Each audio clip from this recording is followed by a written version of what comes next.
सकल वेद होई वृक्षे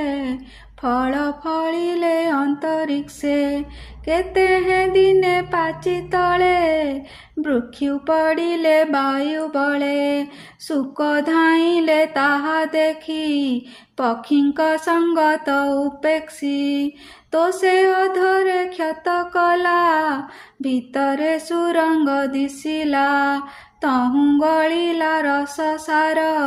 किय बा देवा पटांतर अमृत निंदे स्वादुपणे सुजने पीब अनुक्षणे आनंदे कर सुधापान जेबे पाइब दिव्य ज्ञान ए रस चारि वेद मूल निगम वृक्षर ए फल पीब जीवन अंत जाए जेबे बंचिब माया मोहे।